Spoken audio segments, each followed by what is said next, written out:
Primera de Corintios, tiene su Biblia, Primera de Corintios capítulo 16. Vamos a estar viendo los versículos 5 al 9. Ya, hermanos, en este día comenzamos ya el descenso, ¿verdad? Y hemos ido en un viaje en un avión, en un avión que se llama Primera de Corintios, por ya mucho tiempo, y estamos ya por descender. Estamos ya en esos últimos pasajes de las Escrituras en Primera de Corintios, donde ya vamos a ir terminando. El día de hoy quisiéramos revisar Primera de Corintios 16, 5 al 9.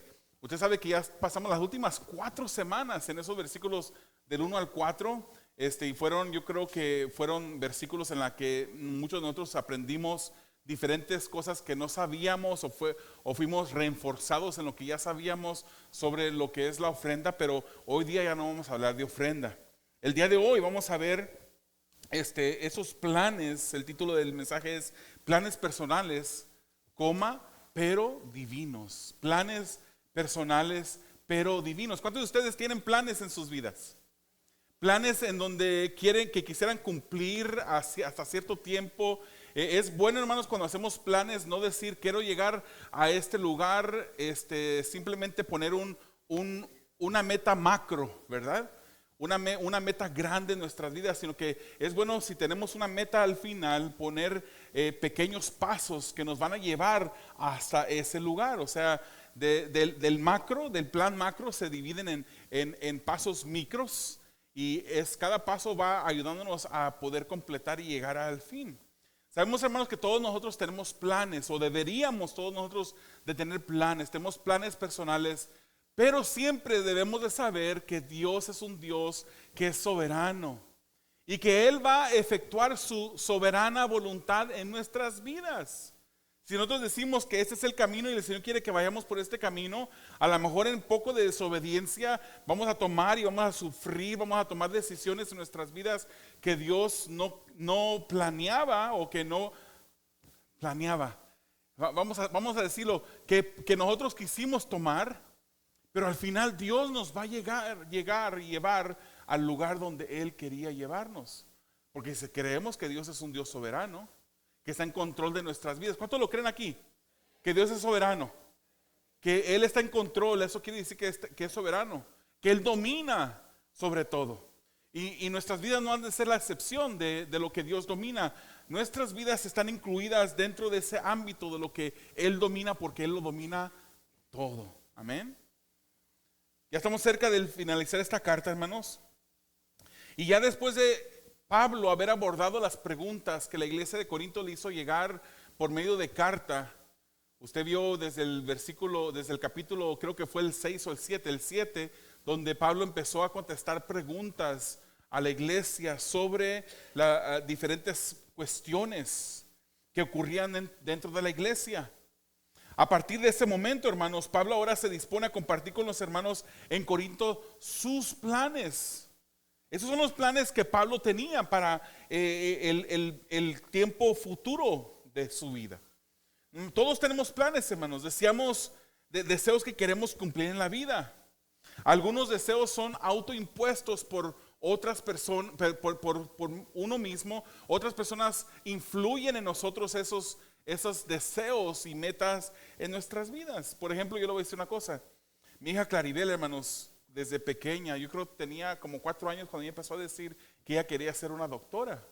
Ella tenía el plan de ser doctora, y ella le preguntaba a cada rato, y yo creo que yo más bien fue que influí en ella ese deseo de que ella fuese doctora, porque yo quería tener una hija que fuera doctora. Yo le decía que fuera doctora, y ella empezó a decirlo, cada vez que le preguntábamos, ella decía, yo quiero ser doctora.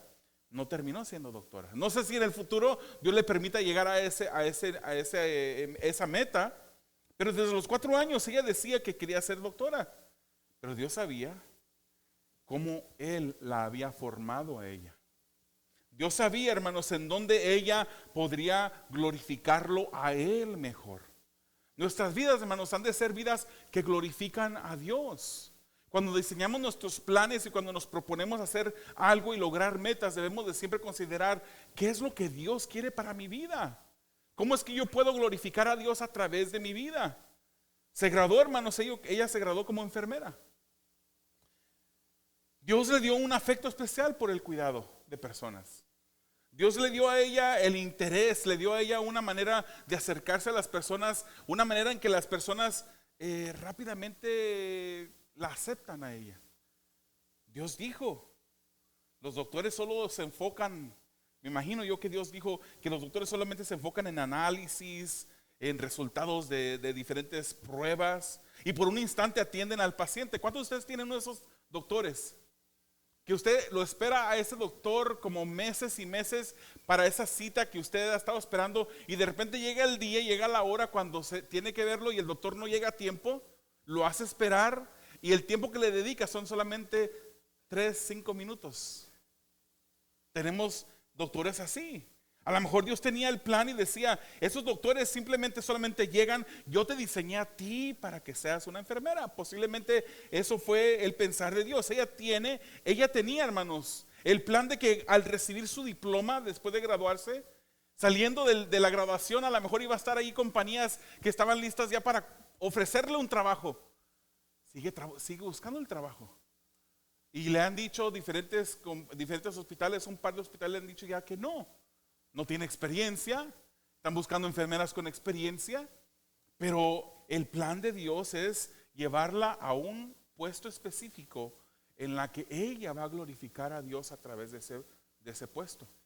Ella va a poder ser usada por Dios, y aún está buscando, hermanos, Dios tiene un plan para ella.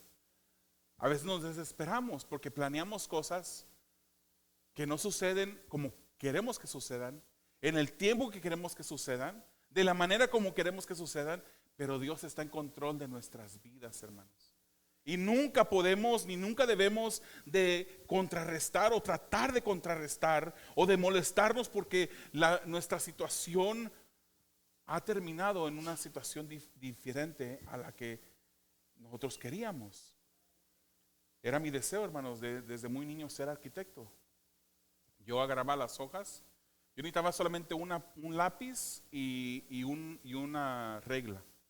Y con ese lápiz, esa regla y esa hoja en blanco, yo dibujaba edificios, dibujaba ciudades enteras, las calles por donde se iban a transitar. A mí me encantaba hacer eso. Y pues después cambié de curso, no terminé siendo arquitecto. Me fui por el ámbito de la administración de empresas. Pude a recibirme de eso. Pero aún así, no estoy ejerciendo esa carrera, porque ahora Dios me tiene en el lugar donde Él quiso tenerme. ¿Me voy a enojar yo? Me voy a decirle al Señor, ¿por qué, Señor, es que tú ahora me tienes en este lugar, en lugar de haber hecho lo que yo quería? No, si Dios es soberano en mi vida, yo me tengo que someter al plan de Dios. Entonces vemos, hermanos, planes concretos y planes flexibles. Ese es el primer punto de esta noche, versículos 5 y 6 del capítulo 16 de Primera de Corintios. Léalo conmigo, dice, iré a ustedes, o sea, Pablo hablándole a los corintios, iré a ustedes cuando haya pasado por Macedonia, pues voy a pasar por Macedonia, y tal vez me quede con ustedes, o aún pase allí el invierno para que me encaminen a donde haya de ir. Hermanos, el apóstol Pablo tenía el plan de ir a Jerusalén. ¿Se recuerdan los versículos del 1 al 4, específicamente el versículo 4? ¿Para quién era la ofrenda que se estaba recogiendo? Para la iglesia en Jerusalén. Para la iglesia que estaba pasando de necesidad en Jerusalén. Él le dijo a las iglesias, ustedes escojan a quien quieran que lleve esta ofrenda, y si es necesario, yo voy a ir con él. Si ustedes así lo determinan que yo vaya con ellos, yo iré con ellos. Pero el punto era que él quería ir a Jerusalén. Si así se determinaba, él iba a ir. Pero también debía de ir a Macedonia, él dice. De acuerdo con los siguientes versículos, también deseaba regresar a Corinto. Ese era el deseo es algo que Pablo hacía, hermanos. Él no solamente iba y plantaba y se olvidaba de una iglesia que él había plantado, o una iglesia en la que él había ayudado a edificar o había predicado. Él hacía esos viajes misioneros recorriendo de nuevo el mismo camino y yendo y visitando las iglesias donde él había estado para fortalecerles en la palabra. Él quería regresar a Corinto. El apóstol Pablo se desgastaba en su trabajo, hermanos. El apóstol Pablo trabajaba fuerte para el Señor. En este momento se encontraba en Éfeso y tenía un plan para los siguientes viajes. Yo me imagino, hermanos, que la ética de trabajo de Pablo fue una ética insuperable solamente por el Señor Jesús. Siempre pensando en el próximo paso que debía de dar para expandir el evangelio y el reino de Dios. Siempre pensando en la próxima persona a la que podía compartirle el evangelio. El siguiente barco que podía él tomar para llegar a una ciudad en la que necesitaba escuchar el evangelio. La próxima ciudad que debía de evangelizar. La siguiente iglesia que debía de visitar para fortalecer. Esto era lo que había en la mente del apóstol Pablo y deseaba siempre estar haciendo la voluntad de Dios. Se esforzaba. Tenía una ética, hermano, de trabajo insuperable. Este sábado, de hecho, aprovecho este momento para recordarles, hermanos. Este sábado hay una actividad aquí en la iglesia. Es una actividad que requiere de amor. Es una actividad que requiere, hermanos, de amor por Dios y de amor por esas personas que están perdidas. Es una actividad, hermanos, que requiere de esfuerzo, porque seguramente a las 8 de la mañana del sábado usted puede estar haciendo otra cosa mejor. Muchos de ustedes dirán, yo puedo estarme comiendo un menudo. Otros dirán, yo puedo estarme en mi cama tranquilo, con el aire acondicionado y el ventilador a todo lo que da, tranquilamente. No tengo que estar fuera ya predicando ni llevando la palabra del Señor. Hay cosas que nuestro cuerpo pudieran pedir, pero si el amor de Cristo nos mueve, si no hay otra cosa que nos impida el salir a predicar, le invitamos que imite un poquito de lo que Pablo hacía. Este evangelismo del día sábado a las 8 de la mañana es un evento en el que todos nosotros podemos participar. Y es un evento en el que hacemos la voluntad de Dios. Es la voluntad de Dios que prediquemos.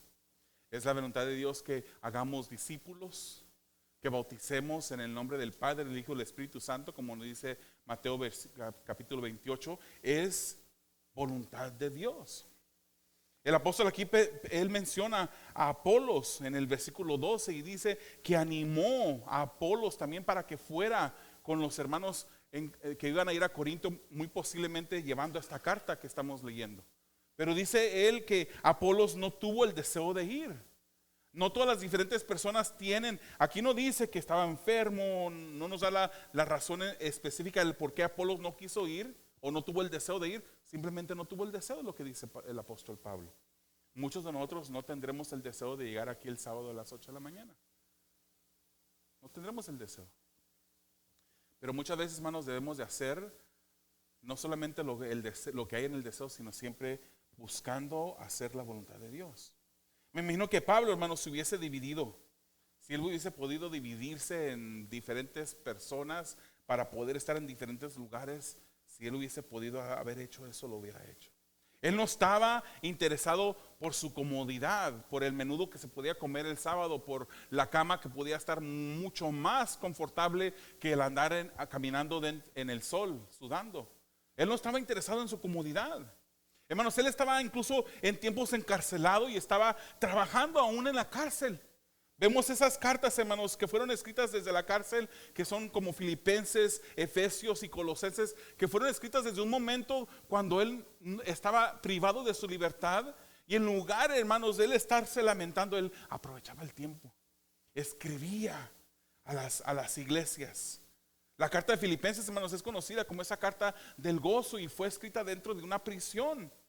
Y él no estaba interesado en su comunidad, y un ejemplo de eso vemos en Filipenses capítulo 4 versículos 10 al 12, donde dice: me alegré grandemente en el Señor de que ya al fin han reavivado su cuidado para conmigo, dice él. En verdad antes se preocupaban, pero les faltaba la oportunidad. No que hable porque tenga escasez, pues he aprendido a contentarme cualquiera que sea mi situación. Sé vivir en pobreza y sé vivir en prosperidad. En todo y por todo he aprendido el secreto tanto de estar saciado como de tener ¿qué? Hambre. De tener abundancia como de sufrir necesidad. Él estaba interesado, hermanos, en cumplir la voluntad de Dios.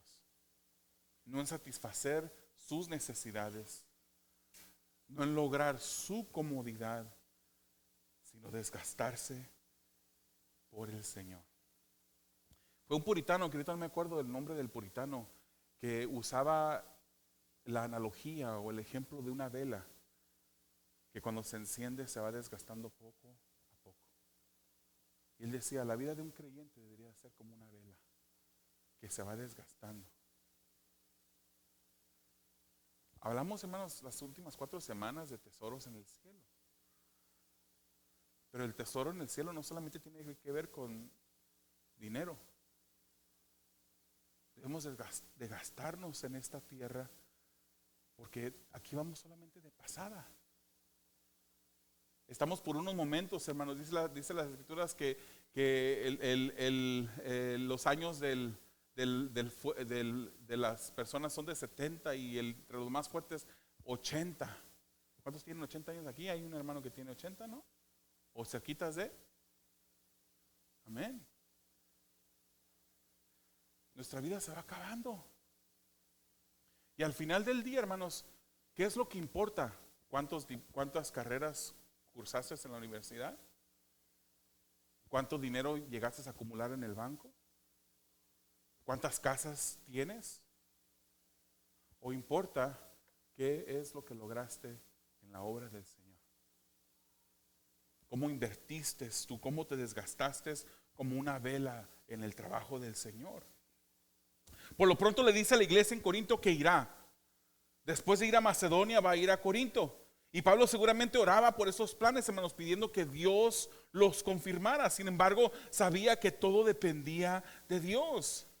Si usted ve el versículo 16, aquí comienza diciendo, tal vez me quede con ustedes. Aún a pesar del plan de trabajo que ya traía en mente, él sabía que el plan de él podía ser diferente al plan de Dios. Muchas veces nosotros nos frustramos en nuestras vidas porque estamos tan aferrados al plan que queremos, que cuando Dios nos cambia de curso, nos lleva por otro camino que Él quería llevarnos, nos frustramos, nos enojamos, nos angustiamos. Pero debemos de saber, hermanos, que el Señor es el que lleva y que determina los pasos del hombre. Él dice, hay una posibilidad, dice, tal vez. Esto me recordaba a lo que dice Santiago capítulo 4 versículo 15, donde dice, más bien deberían decir, si el Señor quiere, viviremos y haremos esto o aquello. Si el Señor quiere. ¿Sabía usted, hermanos, que no se estudia para ser pastor? No se estudia para ser pastor. Hay muchas personas que cursan a través de un seminario bíblico, que terminan su carrera en una maestría de divinidad, una maestría en teología, una maestría en diferentes áreas, un doctorado en esto, en otro, diferentes cosas. No se estudia para ser pastor. Pero podemos, hermanos, tomar ventajas de las herramientas que hay disponibles para mejorar nuestro nivel o nuestro conocimiento para servir mejor a Dios. Esas herramientas que Dios provee para una preparación más profunda. Yo diría, hermanos, de repente, si para otras áreas de trabajo se preparan las personas, ¿por qué no prepararse para el ministerio cuando se tiene la posibilidad? De nuevo, no es necesaria la educación formal para ser pastor, pero yo creo que es una herramienta que si se puede tomar ventaja de ello, debería de tomarse uno ventaja de ello. Después de mi graduación, hermanos, de la maestría en divinidad del seminario, yo siempre tuve un deseo en mi corazón, pero yo no sabía si era la voluntad de Dios, aún así. Yo me recordaba de lo que el pastor Miguel Núñez decía acerca de su llamado como pastor a la República Dominicana. El doctor Miguel Núñez, él decía que él tenía ese llamado al pastorado, pero él se callaba. Él, hermano, era doctor, aquí en Estados Unidos, doctor médico. Su esposa era doctora también. Es de uno pensar, es normal uno pensar que ellos tenían una vida cómoda aquí, posiblemente ocupada por ser los dos doctores, pero estoy seguro, pudiera pensar más bien que no les faltaban las finanzas. Era un doctor que le iba bien a él y a su esposa, pero él sentía ese llamado de Dios para el pastorado. Los dos habían calculado su plan y habían llegado a cumplir el plan de sus vidas, pero Dios tenía otro plan para ellos. Y me recuerdo de él porque él decía, yo me quedaba callado, nada más oraba. Yo decía, yo estaba esperando que mi esposa fuera la que a mí me dijera que debería de obedecer a Dios en el llamado que él me había hecho. No lo cuento como lo cuenta él, usted podrá buscar el testimonio de él en línea, estoy seguro que lo puede encontrar. Pero fue la esposa la que un día, cuando él estaba leyendo un folleto, le dice al doctor Miguel Núñez, ¿por qué no vamos? Y ahí él comprendió pues que era por lo que él estaba orando, y comprendió que Dios estaba confirmando que ya Dios había trabajado con el corazón de su esposa y lo había llamado para allá, y estaba confirmándolo, y se iban a ir a la República Dominicana. Dejó todo acá, hermanos, por irse a la República Dominicana. Típicamente nuestro movimiento como humanos es para el norte, ¿verdad? Siempre el deseo es al norte, vámonos al norte. Típicamente nuestro deseo no es, ¿quién tiene el plan para irse al sur? Pero ellos, por llamado de Dios, lo hicieron así. Yo tengo un plan, hermanos, sí. Tengo un plan personal por el cual he estado orando a Dios, pero yo me quedaba callado. En una ocasión fuimos a la conferencia de expositores en la iglesia del pastor John MacArthur, y allí siempre plantean el Masters University, la universidad de seminario que tienen ellos allí. Y yo decía, Señor, si fuera tu voluntad. Yo me quedaba callado. Porque, hermanos, trabajar tiempo completo y estar estudiando para una maestría como lo que Dios me concedió por su gracia, no es algo fácil, pero tampoco es algo fácil para mi esposa. Yo le digo a mi esposa, tú eres la que te ganaste el diploma, porque ella me tuvo que aguantar muchas cosas. Ella tuvo que sacrificar mucho tiempo de su vida para apoyarme, para ayudarme a mí a poder llegar a completar esa meta. Pero yo tenía un plan de cursar un doctorado. Yo me quedaba callado. Y no fue hasta después de esa conferencia que salimos, ya hace 3 años, que ella me menciona, ¿no te gustaría cursar un doctorado? Yo todavía estaba terminando la maestría. Obviamente yo tenía en mi corazón, en mi mente esa oración, pero ella me lo mencionó. He aplicado, hermanos, para el doctorado de ministerio y he sido aceptado. Y mi plan, si es la voluntad de Dios, es que en enero voy a ingresar a hacer ese programa. Porque el plan es usar de eso, hermanos, para glorificar a Dios y para establecer algo formal aquí en esta ciudad, si así Dios lo permite. Y como un requerimiento de un doctorado para poder establecer una organización de enseñanza, creo que para ese es el camino que Dios me está permitiendo hacerlo. Yo no sé, a lo mejor ni llego a enero, hermanos. A lo mejor el día de la semana que viene le dan una noticia, hermanos, queremos dar la noticia que el hermano David ya no está con nosotros. A lo mejor no llego ni a la semana que viene, ni termino. Estaba viendo un video de un pastor que en el púlpito predicando cayó muerto. A lo mejor me pasa eso un día de estos a mí y no llego. Pero yo le he presentado este plan a Dios y yo quiero hacer su voluntad, y si es la voluntad de Dios, Él me lo permitirá. Ese es el plan. Pero, hermanos, Dios no tiene flexibilidad en sus planes, porque el plan que Él tiene es perfecto.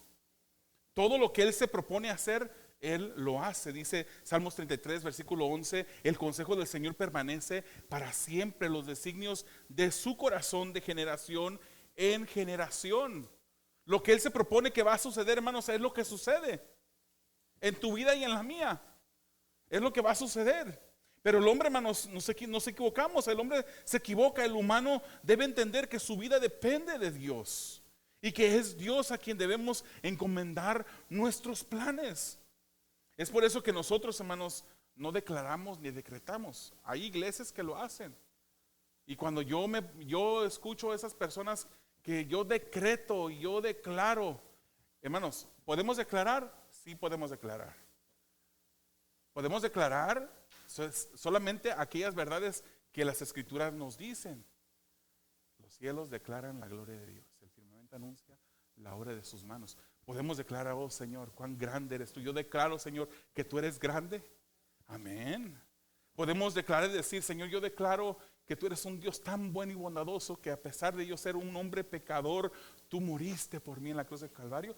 Podemos, pero hay iglesias, hermanos, que se han volado a la barda. Y que de repente dicen, yo declaro, yo decreto esto y lo otro, como si ellos fueran Dios.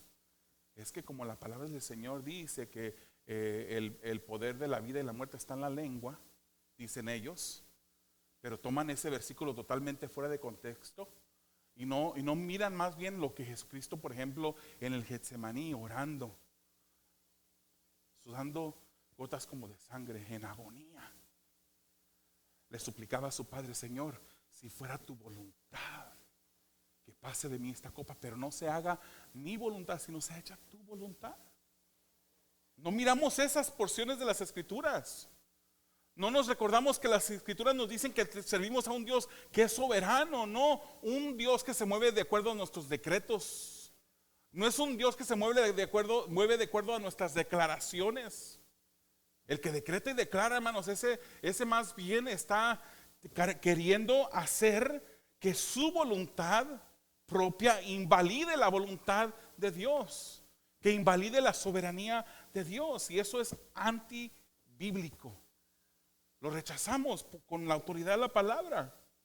El decretar y declarar es un intento fútil, un intento necio de obligar a Dios a hacer algo. Y muestra que queremos ser soberanos sobre nuestras propias vidas. No declaramos, no decretamos. Más bien le llevamos planes al Señor en oración. Y le pedimos al Señor, Señor, dime si este es tu plan. O a lo mejor no tenemos planes, no tenemos una idea concisa. Señor, revélame tu voluntad para mi vida. Estamos viviendo sometidos a Dios. La buena noticia, hermanos, es que el hombre o la mujer se equivoca menos cada vez mientras se va acercando más y más a Dios a través de la oración. Para eso es la oración. La oración no es para que tú puedas hacer de tu voluntad la voluntad de Dios, sino es más bien para que Dios haga su voluntad, tu voluntad, para que Dios moldee tu voluntad a la voluntad de Él. Conforme vamos orando más y más, hermanos, vamos entendiendo más y más la voluntad de Dios. Deleítate a sí mismo en Jehová y Él concederá las peticiones de tu corazón. Lo que quiere decir eso, hermanos, es deleítate. Ese es el prerequisito. Que tú te deleites en Jehová, que tú te acerques a Jehová, que tú vengas ante Él humillado, sabiendo que Dios es soberano, que Él gobierna en tu vida. Y que al hacerlo, hermanos, Dios te pueda empezar a revelar y a cambiar incluso los deseos de tu propio corazón. Pero deleítate primero.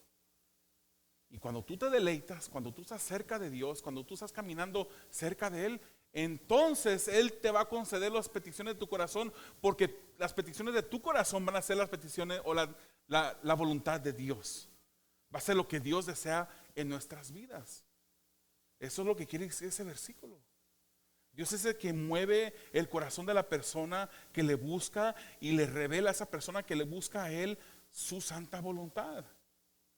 Bueno, en su segundo viaje misionero, Pablo tenía unos planes que fueron cambiados por Dios. Usted mira ese ejemplo en Hechos capítulo 16, versículos 6 y 7. Léalo conmigo. Pasaron por la región de Frigia y Galacia, habiendo sido impedidos ¿por quién? el Espíritu Santo de hablar la palabra en Asia. Y cuando llegaron a Misia, intentaron ir a Bitinia, pero ¿quién? El Espíritu de Jesús, dice, no se lo permitió. Dios es soberano.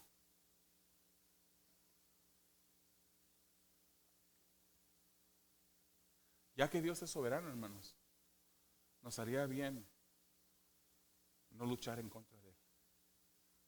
Ya que Dios es soberano, como Dios es soberano, nos haría bien someternos a Él. ¿Y cómo encontramos su voluntad? Dios no te va a escribir en el cielo, mira, fulano de tal, quiero que mañana vayas al supermercado y ahí vas a encontrar a un hombre que lo va a hacer. No, no, Él no va a hacer eso. Su palabra nos dicta su voluntad. Incluso hay áreas de las escrituras que son tan específicas, hermanos, cuando nos dice que la voluntad de Dios es nuestra santificación. Que seamos santificados. Esa es una de las voluntades de Dios para nuestras vidas. Que seamos santificados. Dios es soberano, hermanos. Dios es el que determina nuestro camino. Como dice Proverbios 16:9, la mente del hombre planea su camino, pero el Señor dirige sus pasos. Entonces yo te pregunto, hermanos, ¿qué planes de trabajo para el Señor tienes? ¿Qué planes personales has determinado para tu vida que aún no has llevado a Dios para consultarle a Él? Nos sería bien hacerlo, hermanos.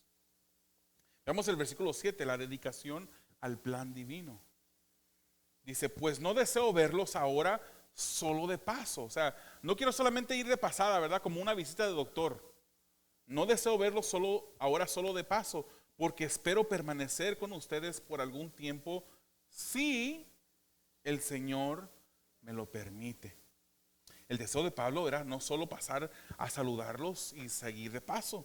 Él deseaba permanecer un tiempo, aunque su llamado lo mantenía planeando cómo aplicar el tiempo de la manera más efectiva. Pablo deseaba, hermanos, invertir tiempo y esfuerzo entre los hermanos en Corinto. Él quería pasar tiempo con ellos. Quería permanecer por algún tiempo solamente si así se lo permitía Dios. Ahí vemos, hermanos, cómo él incluía a Dios en sus planes. Al parecer ya para Pablo no había suficientes horas del día para trabajar y para poder aprovechar el tiempo al máximo. Fue Pablo, hermanos, el que la Biblia registra predicando por largas horas. ¿Se recuerda de ese pasaje? Predicaba por largas horas. Incluso había un joven que estaba sentado en la ventana y porque Pablo se extendió, se quedó dormido, Eutico, y él cayó y muere. ¿Quiere leer ese pasaje? Hechos 27 al 11. El primer día de la semana dice, cuando estábamos reunidos para partir el pan, Pablo les hablaba pensando salir al día siguiente. Y prolongó su discurso hasta ¿qué? La medianoche. No se preocupen, hermanos. Yo no tengo engaños de ser un Pablo, porque yo creo que ni a cargarle su maleta pudiera llegar. Dice, había muchas lámparas en el aposento alto donde estábamos reunidos. Y estaba sentado en la ventana un joven llamado Eutico. Como Pablo continuaba hablando, Eutico fue cayendo en un profundo sueño, hasta que, vencido por el sueño, se cayó desde el tercer piso y lo levantaron muerto.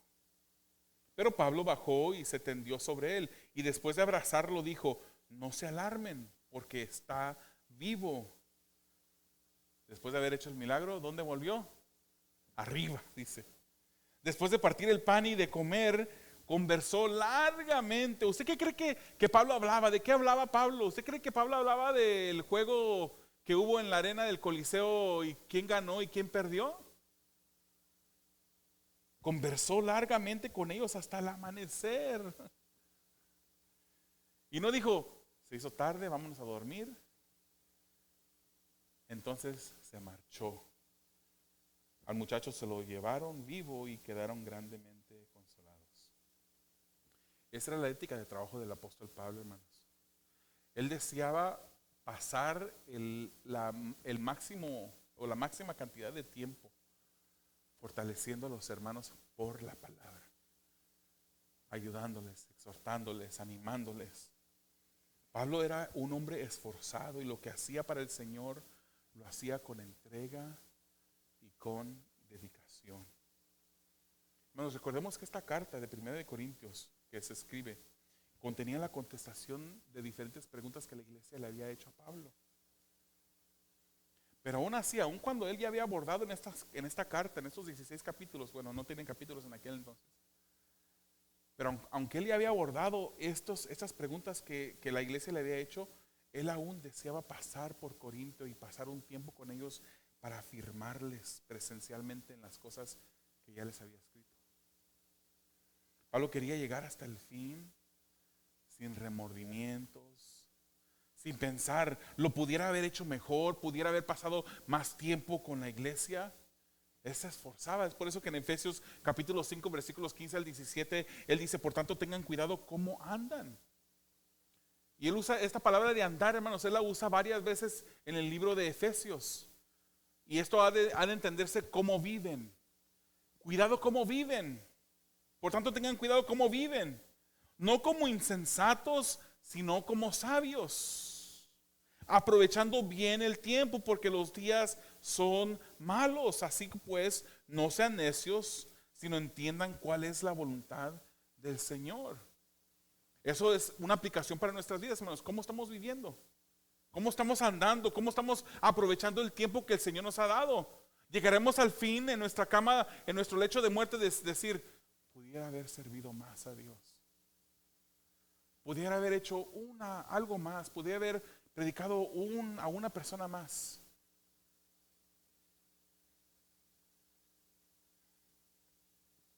Debemos esforzarnos, hermanos, en lo que Dios ha puesto en nuestras manos. Cuando todavía no cumplía los 20 años, hermanos, nos movimos a Moreno Valley. Y ahí había una iglesia pequeña que ya está cerrada. Ya no, ni el edificio donde era la iglesia está allá.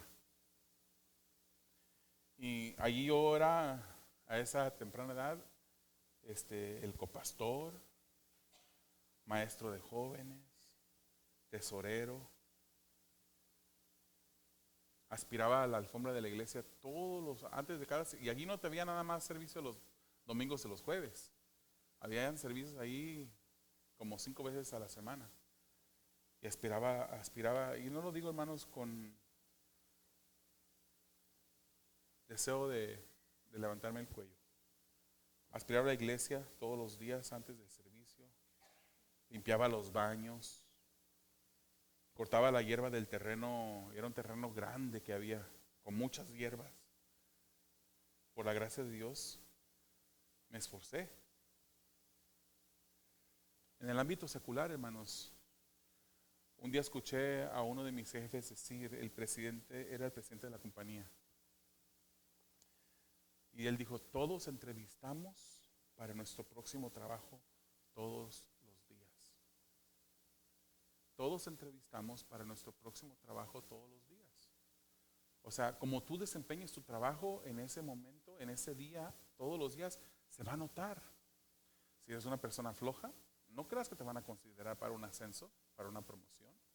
Si eres una persona que se esfuerza, que se aplica, obviamente vas a estar en la mira de las personas que determinan a quién le van a dar esos puestos más altos, y vas a entrar en gracia de esas personas. Esta no es una empresa, hermanos, como las empresas del mundo. Esta de aquí no es una empresa.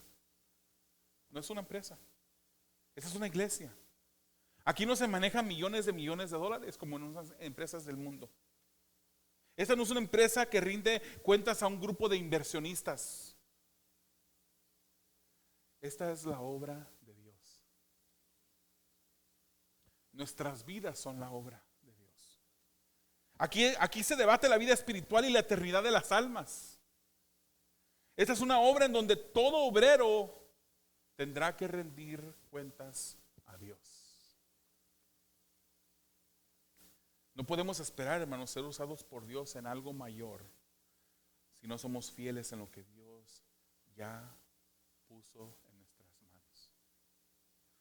Por muy insignificante que parezca, séle fiel a Dios. Sé esforzado en lo que Dios ha puesto en tu camino. Porque al final, hermanos, es el que va a dar la recompensa. Es Él. No busquemos la recompensa del hombre. Sepamos y tengamos en mente que a nosotros nos interesa lo que Dios crea de nosotros. Amén. Versículos 8 y 9 para terminar.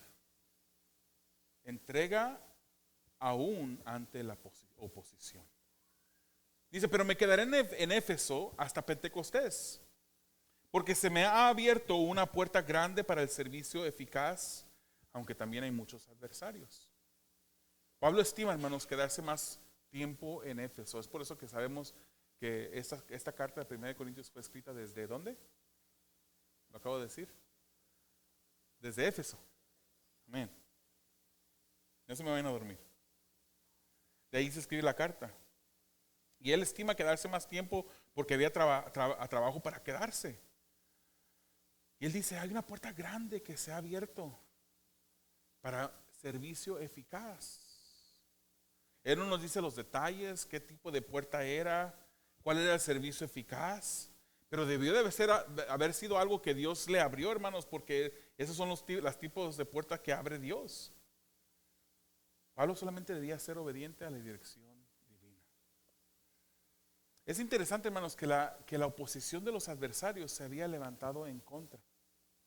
En esto o por esto no decide huir Pablo, no dice, bueno, ya se levantaron los adversarios, yo creo que eso es una indicación de parte de Dios de que yo debo de salir. No, él miraba esos adversarios como una oportunidad para que Dios se llevara la gloria. No usa la oposición como una excusa de salir de Éfeso. Él mira la oposición como esta oportunidad para que Dios sea glorificado. Pablo más bien mira la oposición como una confirmación a la necesidad de que él debía permanecer ahí. ¿Por qué? Porque él estaba conectado con Dios, él estaba en oración continua con Dios y podía escuchar la voz de Dios más claramente.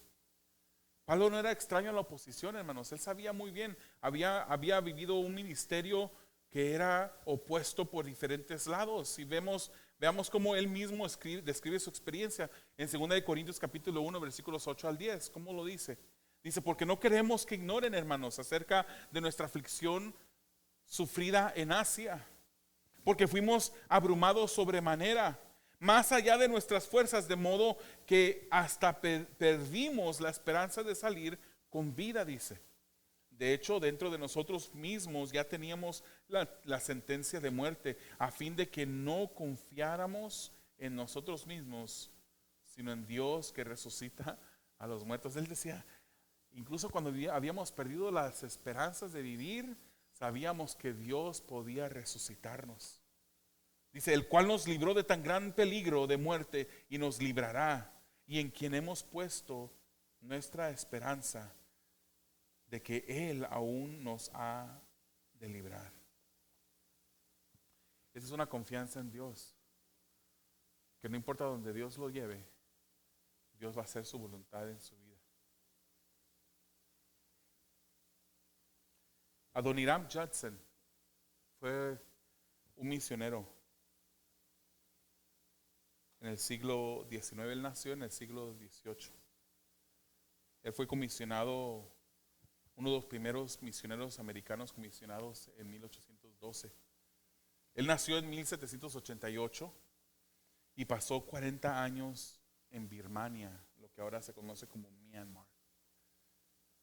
Hermanos, Dios lo usó a él para traducir la Biblia y otra literatura espiritual al lenguaje de esa nación. Algo que se dice fácil, pero no fue.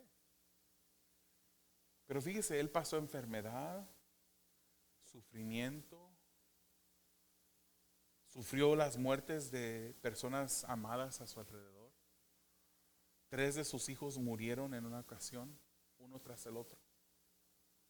Pasó casi 2 años en prisión con condiciones horribles, hermanos, horribles, infrahumanas, que él después describió. Luego pierde a su esposa y 6 meses después de perder a su esposa, pierde a otra niña de 2 años. Cayó en depresión en un punto de su vida y se recluyó pasando 40 días en la jungla, donde hasta llegó a escarbar un pozo donde él pensó que sería su tumba. Enviudó una segunda vez después de casarse y finalmente murió en 1850. Pero Dios hizo su obra a través de este hombre, a través del esfuerzo que Dios, la fortaleza que Dios puso en este hombre. Este hombre o Dios a través de este hombre pudo hacer la obra. Hermanos, resultó en una Biblia en el lenguaje local. Hoy en día las personas de Myanmar tienen una Biblia que pueden leer porque Dios usó a este hombre y este hombre se puso a la disposición de Dios. Más de 100 iglesias bautistas y una comunidad vibrante de cristianos surgieron del trabajo de este hombre. Y en el tiempo cuando él predicó, 8,000 personas se convirtieron al Señor. El Señor nos llama, hermanos, a una entrega total. El Señor desea que nosotros pongamos nuestros planes delante de Él y le preguntemos a Dios, a Él, ¿es esta tu voluntad, Señor, para mi vida? Hermanos, presentemos nuestros planes a Dios. ¿Quién mejor que Él para decirnos, está bien, ese es el camino o no, no vayas por ese camino? ¿Quién mejor que Él? Hagamos hasta lo más mínimo que hacemos para el Señor. La palabra del Señor nos instruye a hacer todo como si fuera para el Señor. Para el Señor. Hagamos las cosas para Dios con una entrega total. Total, hermanos. Amado Dios, te damos gracias por esa tu palabra, Señor. Te pedimos, Padre, que tú nos ayudes a planear, Señor. Pero siempre planeando, Padre, buscando tu voluntad.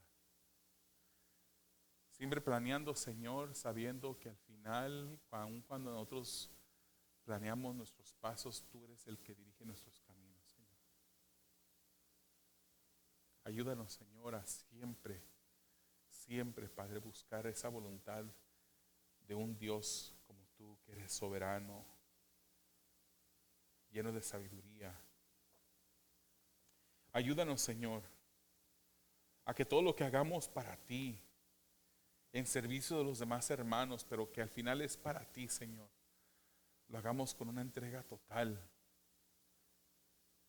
Que cuando te sirvamos, Señor, a través de cualquier situación, cualquier ministerio que tú has puesto en nuestras manos, que lo hagamos, Señor, como que si lo estamos haciendo directamente a ti, como que si tú fueras el que está parado delante de nosotros. Ayúdanos a honrarte, Señor. Ayúdanos a exaltarte, Señor.